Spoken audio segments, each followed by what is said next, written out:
Palawan, the best island.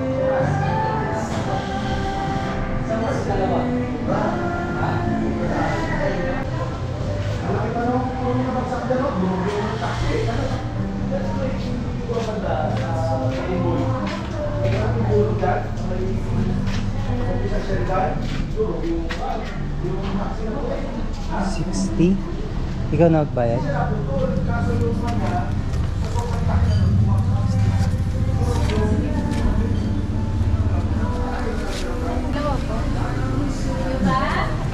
Pangasinan. Sa trio na to. Apple niya. Sa Apple.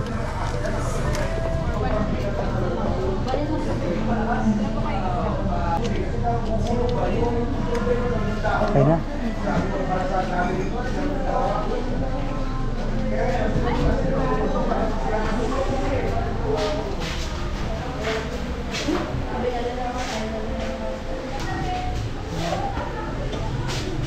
Yan po yung Palawan pizza.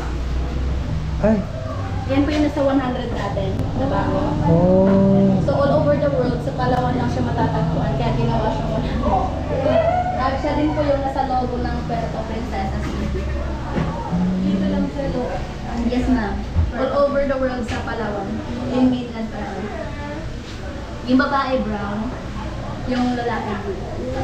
So yung mga peacock, sila yung makulay, lalaki. Ang mga babae, brown at pinhead. Nagbubuka na ng feathers yung peacock pag naliligo siya sa babae. Okay po, pwede natin tayo sa nas. Let's proceed lang po sa left side na welcome pizza. Thank you. Wala po kami ng welcome pizza nito. Tayo na lang po kayo sa gitna po. Open nyo lang po tayo isang palad dito. Palag. Tingin dito, 1, 2, 3. Po.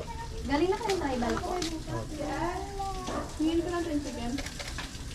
Pero, Sige po. Dito tayo ma'am sir. Gusto niyo muna mag-picture or i-guide ko muna kayo? Guide na.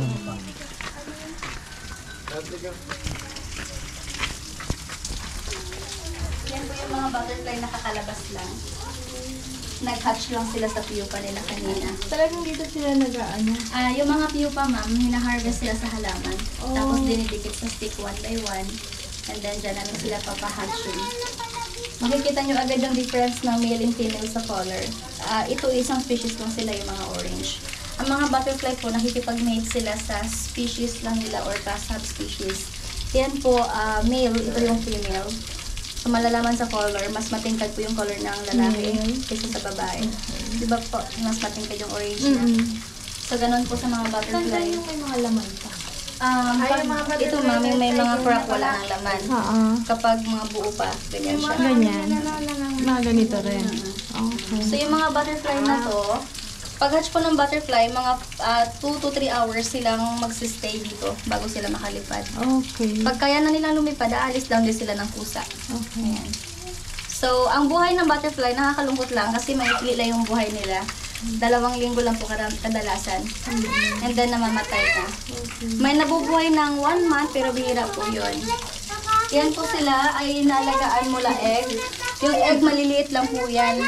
And sa dahon nito nakadikit yung mga egg. Tapos yung mga egg na yan, pag nag-hatch, caterpillar yung lalabas. Then yung mga caterpillar magiging pupa. And then, hina-harvest na sila pag nag-pupa sila. Mamaya makikita nyo din sa taas yung breeding area kung saan yung caterpillar nilalagay sa mga naka-safe, nakahon na may net. Nadaanan nyo po doon sa tribal. Yung pag-enter nyo ng pupo, yung may pupo. Yung may net. Yan, then doon po makikita niyo po yung bear cat and bearded pig. Nakita niyo na po yung side na to? okay na po. Sige po. Ayan po, ang mga hayop na endemic sa Palawan. All over Philippines sa Palawan lang makikita. Bear cat or binturong. Bear cat. Aggressive sila ma'am. Pero ma'am, ng mga babies pa lang ma'am, pwede silang ipet na alagaan. Kasi nakaalaga ako ng 2 ganyan yung mga anak nila noon. Naalagaan namin. Tapos, mabait sila, parang pusa din. Pero pag nag-adult na ma'am, lumalabas na yung animal instinct nila. Nakakatakot na. Matagal din yung buhay nila. Opo ma'am, siguro mga 20 years din. The only pig species with a beard. Ito po. baboy sila. Ito yun, ma'am. Iba din. Opo, yung Bearded tarpaulin ng pig. bear cat Sorry, yun. bear cat pala yun. Binturong. Yung bear cat po, ang relative nila yung musang. Yung alamid. Musang. Ayan naman po yung baboy damo na may balbas. Okay. Mag-isa lang siya. Opo, yung ang partner niya ay hiniwalay po kasi nag-aaway sila palagi. Ah. Picturean mo ito. Inakin mo. Ah.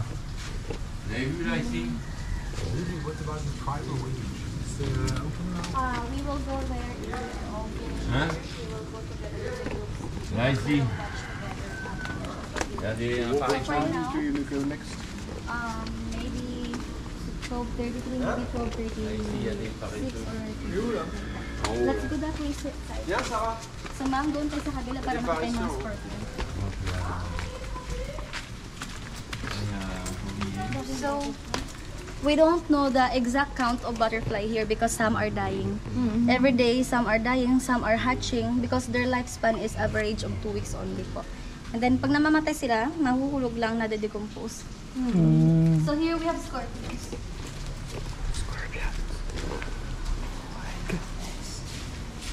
Ito yung mga anak gan. They have venom but their venom is not deadly.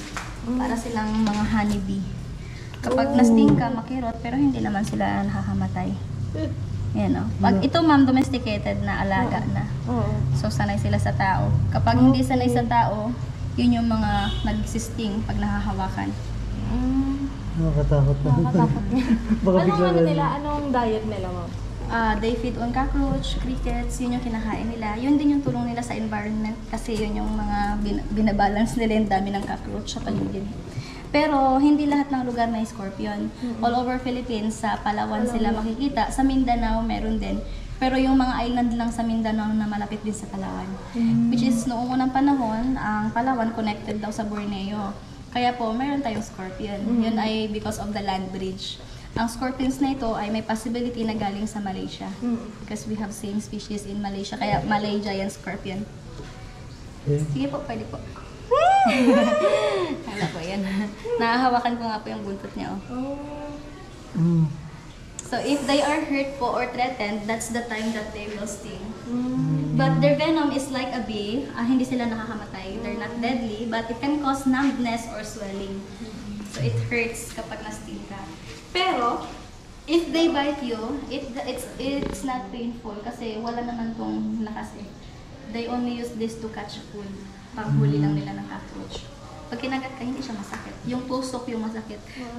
Pag na-inject nila. Try mo naman. Before lang, yes. Pero makilot likely. Sanay kasi ako sa mga bilapitin ako ng mga sting ng mga honeybee, mga ganyan.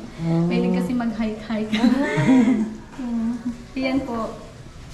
These are Parang ganito yung nasa Bahay. bahay. the millipedes. Yeah, pero giant version sila. Ang kinakain nila, na binibreakdown nila yung mga organic matter sa wild, like mga bulok na kahoy, bulok na pupas. Kayo sir, naka-white car po kayo? Hindi pa. Nakamotor. Siya? Okay. Ano yung sasakyan niya? Okay po. And po, sila po ay delikado sa tao. Mukha lang yung maliliit nakikita nyo sa bahay. Opo. Delikado din yun. Hindi naman sila sabing nag-a-attack, pero pag nasasaktan sila, nagsisecrete sila ng toxin. And yung toxin na yun, liquid yun na yellowish, which can burn our skin. My friend ako yung maliit na ganito, naipit niya sa kilikili niya. Natutulog siya. So, kinaumagahan, patay na yung millipede, naipit niya. Pero, nag-mark yung balat niya, nag-letter S din yung mark. Nasunog po talaga yung balat niya. As in, para kang napaso ng chemical na mga... Ito ba yung ano ma'am, pag nasaktan yung parang bigla siyang Weak, magsisircle? yun, sir. Defense mechanism din nila yun, yung nagko-coil into spiral sila to protect the soft part ng body nila. Kasi yung ilalim, di ba nila yan, yung mga legs, malambot lang yan.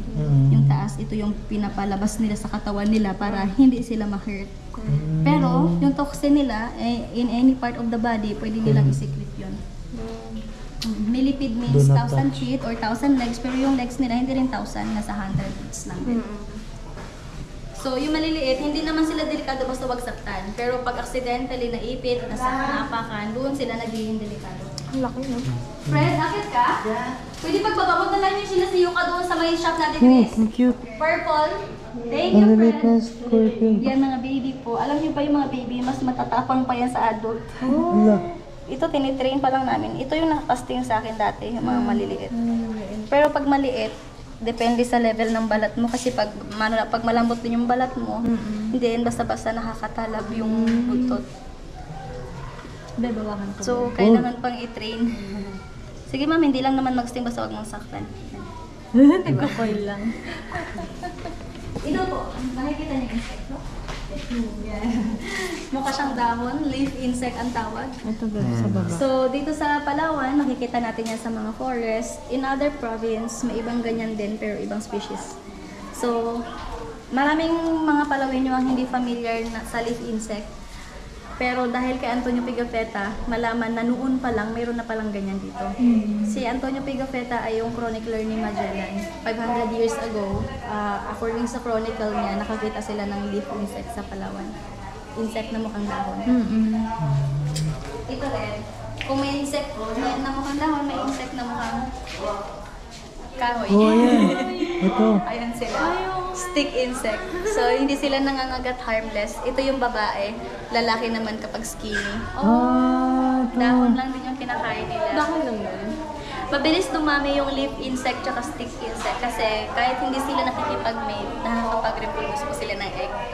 May ganun po pala sa mga insect. Hindi lang sexual, pati asexual. Kaya nila. Yung sexual reproduction. Ang cute. Kaya nga. Parang kahoy lang. So ngayon, nakakit tayo ng tribal village po. Sama natin si Sir. Sige, ma'am. Sir, you can go to the tribal village. And after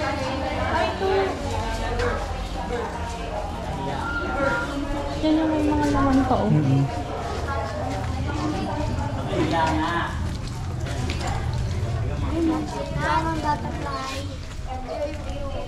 Sir, tribal village po tayo. Ang ganda, no? Akitin ko na po yung tatlo.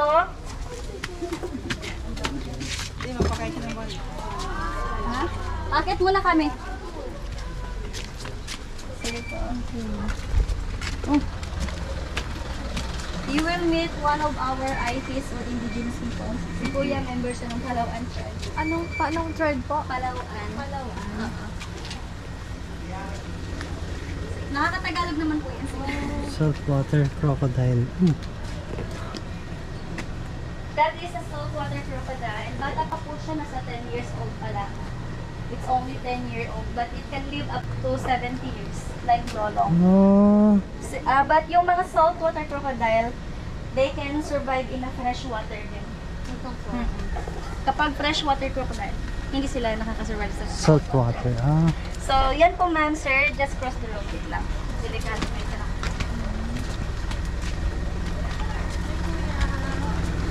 yeah. Gandang umaga. Tanghali naman.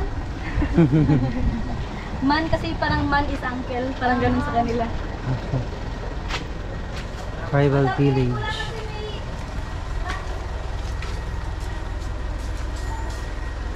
Ito na yung ano.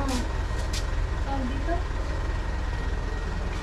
Second stage. Larva, caterpillar. Yan po yung caterpillars. Jel, nagpakit na kami ah. Wala akong radyo. Yan, kita nyo lang.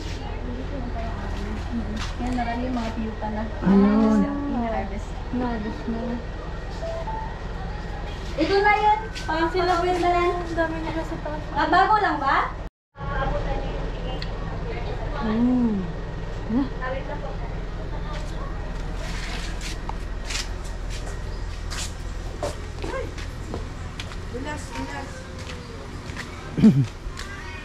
Souvenir. You're welcome to Palawan Village. Elephant. Hello po, dito po tayo.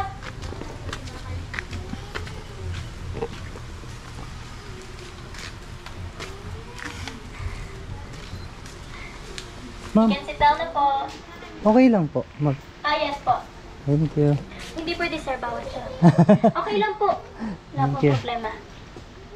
I will be your interpreter here po because they have their own dialect. It's Palauan, same as a tribe name, Palauan also.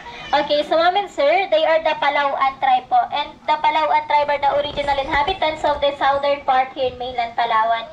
Since 1976, this village is their temporary home or shelter. So since 1976, different families of them that had been coming and visiting to this place. Actually po, they're already the third and fourth generation of the tribe that participate in this livelihood program po. And also, what we have here, this is a livelihood program for them. At the same time here, we are able to encourage them to continue practice their rich cultures and traditions. But they just come and go. If they want to go home, they will go home. If they want to stay here, they can stay here. It depends on them po.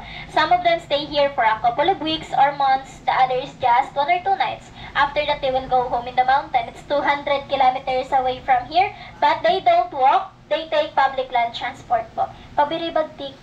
She will give you something. Hold it and pass it to your seatmate or pass at the back. So, sir, ma'am, those are bagtik. It's one of their very important traditional product. Bagtik is a sap or a resin of almasiga tree. Dagtapo yan ng puno. And almasiga tree, it's a huge tree that can grow in higher elevation only, at least 2,000 feet above sea level. At first, it is a sticky liquid, but after a week or a month, it will turn solid. When if it's already solid or hard enough, it's time for them to harvest. The bagtik, that's the main ingredients of making our fiberglass, varnish, nail polish, and paints. Bakit? So in the mountain, this is their native backpack. They use this to carry their product like the bagtik. They just put the product here, and if it's full, they tie it up here like this so the product won't fall. So when if it's full or when if it's heavy, aside from shoulder strap, they have a head support to carry more weight. Okay, and then ma'am, sir, back in the mountain, the tribe, they love music. So they have their own musical instruments. So first, they have their native drum. They call that one gimbal. So the gimbal is made out of hollow wood that they carve. On top, they cover it with animal skin. They also have an abong or gong, the bigger ones. Those smaller ones are sanang. They're going to play those instruments together and they call the set basan.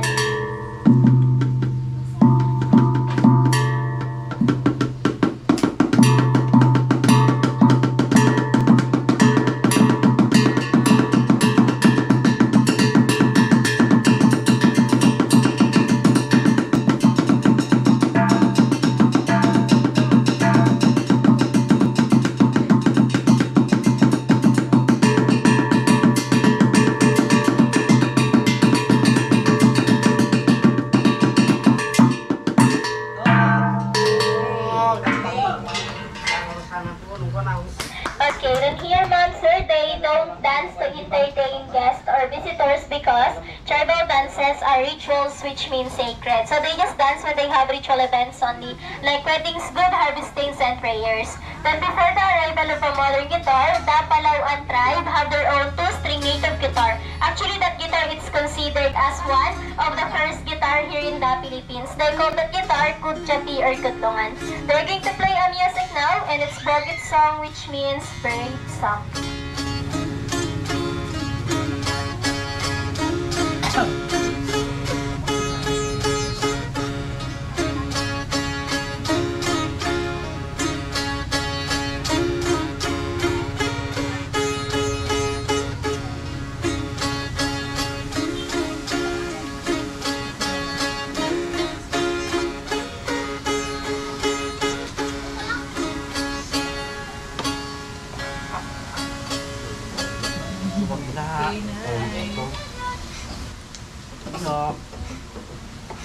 Okay, then they also have an aruting. Ma'am, sir, the aruting is made out a piece of a palm tree, then they put beeswax to adjust the sounds. They play that one using the vibration of their mouth.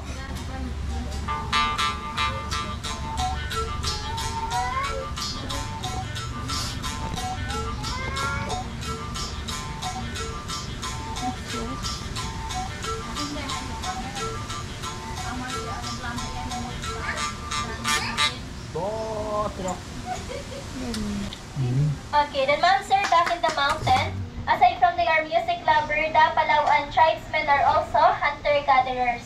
So hunting animals is their source of living in the mountain and it's part of their diet. In the mountain, usually they hunt birds or squirrel, and as a hunter, they have their own way on how they copy the sounds of their target. They have a small piece of bamboo, it's like a whistle, and they call that one tampios.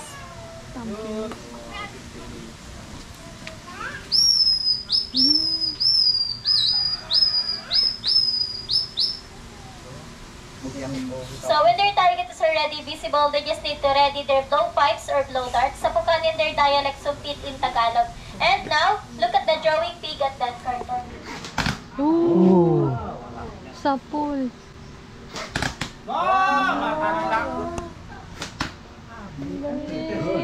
Okay, then according to them, they can hit farther than that. Ma'am, sir, whenever they hunt big animals in the mountain po, they put some poison for every tip of their darts, and their poison is coming from plant, and their poison is effective and powerful. Once they use darts with poison, the target will die after a few minutes, but they can safely eat the meat because they just wash it with running water and they cook it. If they accidentally hit human, it will die also.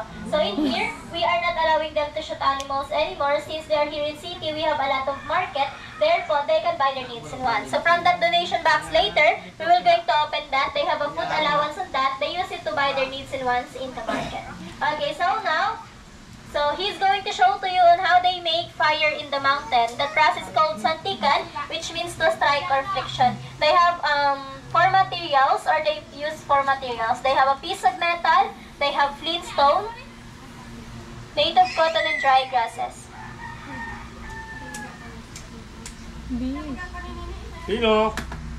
So when the smoke is already visible, he just need to transfer it in the dry grass, then blow it until he created bigger fire.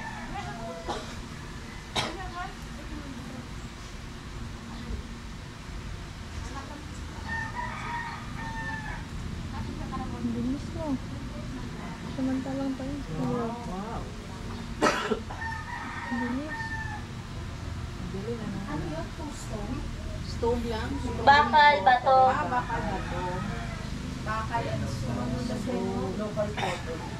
Native. Okay, so in the mountain, this is their native torch. 1 foot of this can last 3 to 5 nights po.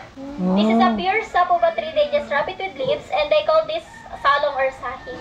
This is their native torch because in the mountain, they don't have electricity. Wow. So, try to smell the smoke of this. Mom, sir, they believe that the smoke of this can drive away the bad spirits and bad luck. It can cure illnesses, like if you have headache, stomach ache, it can be used for aromatherapy, insect repellent of them also. The smoke of this po, it smells good po, bango siya. So it smells like incense.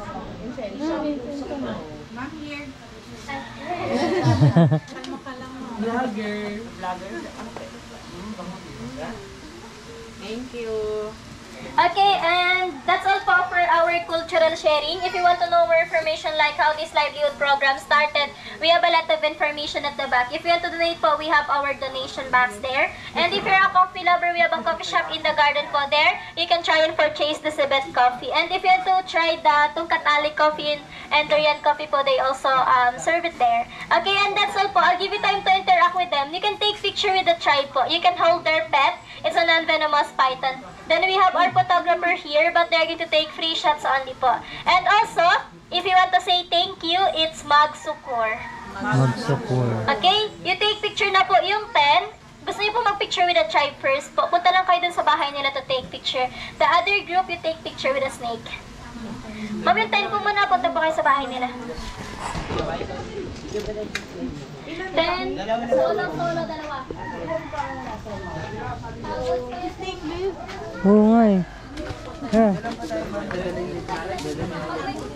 Sa likod lang po kayo. Sa likod lang daw. Sa likod lang. Di man ano. Kasi ba't si Katrio na green?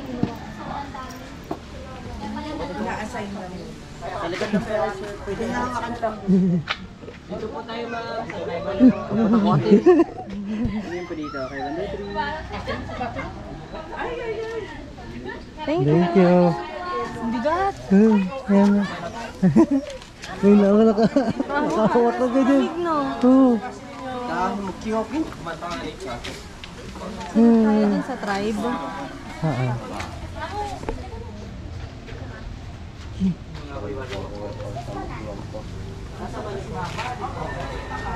Ma'am, sama po kayo, ma'am.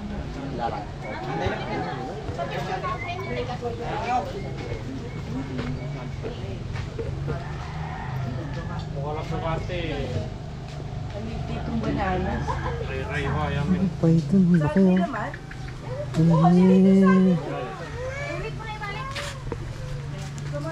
Babe, di ka nagtitik ng picture ah. Hindi nga. Dinos ka. Wala tayong picture. Wala kang pang my day. You would have taken a mountain.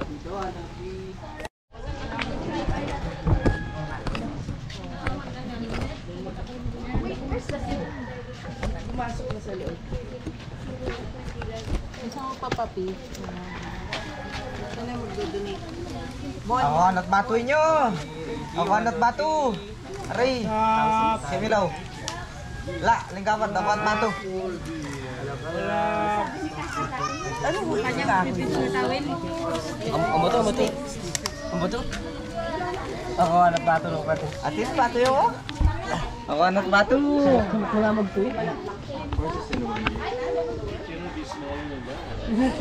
Baka ano? May lip sensitive ata.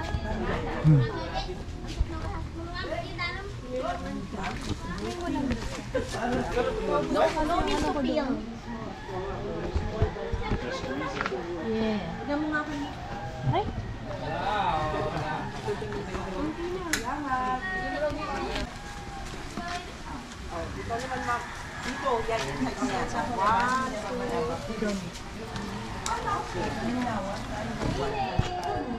Hindi ko siguro kaya yan. Papalitan kaya ng dugo ng ulo ng 2 generations blood ko. Torena and Robin. Binigit ko mo.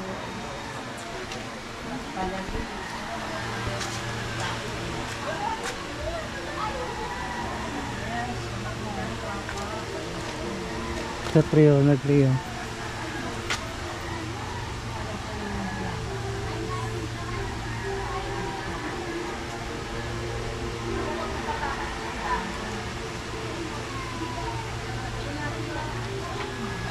Gear Moto, susunod dito.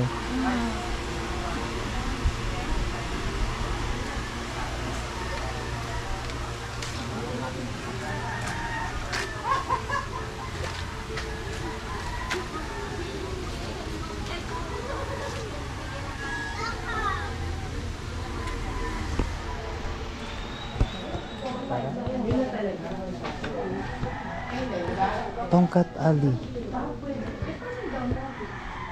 Durian. Babe, durian oh. Durian. Ito. Durian.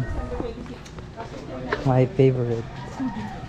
Venus. Babe, nakahawak ako ng ahas. Grabe experience. Butterfly. Sabi ni mama lang mo, huwag mo hawakan daw yung butterfly. Ah. Kasi daw nakakagatal daw. Eh bakit yung daing ay? Kaya, Hinawakan natin yung daing, nakakagatal din. Babe, pwedeng maghugas ata dito oh. Pwedeng maghugas. Ah. pinanghawak ko dun sa ano. Ahas. Ahas.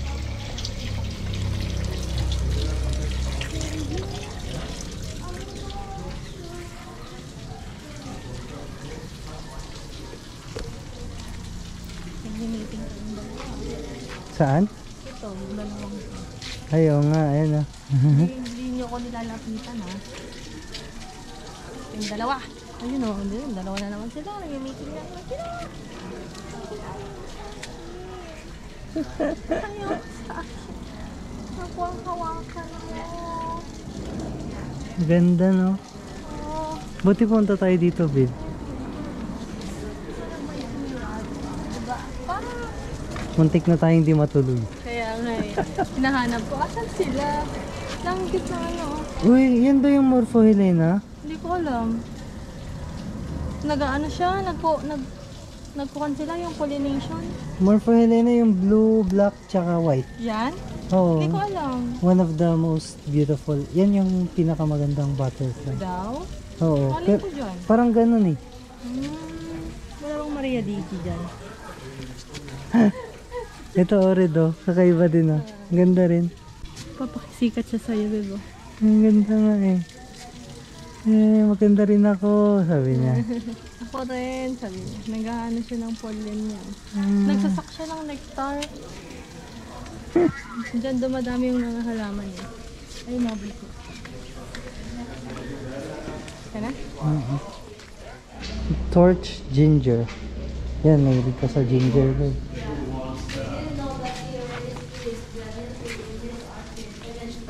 Exit.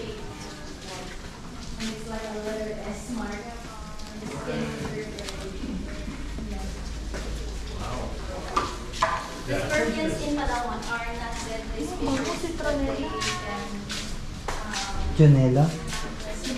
Ay, citronella. Bookkeeper. Ay, bookmark lang. Kano kayang picture natin?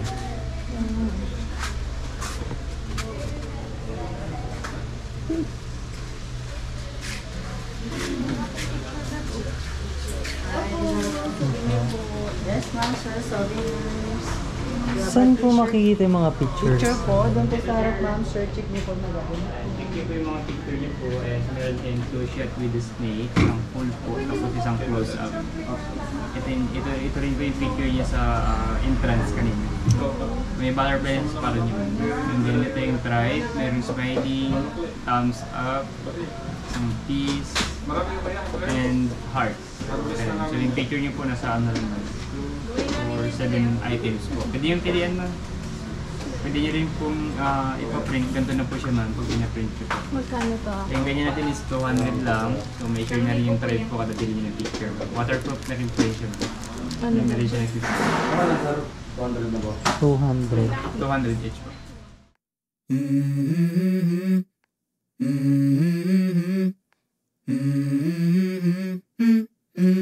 Let's go. I wake up to a little bit of drool on my pillow, feel like it's gonna be a bad day. Yeah, I'm tired of shit, and the coffee ain't hit yet, damn, ain't that great. I don't wanna go to work, cause my boss is a jerk, and I'm not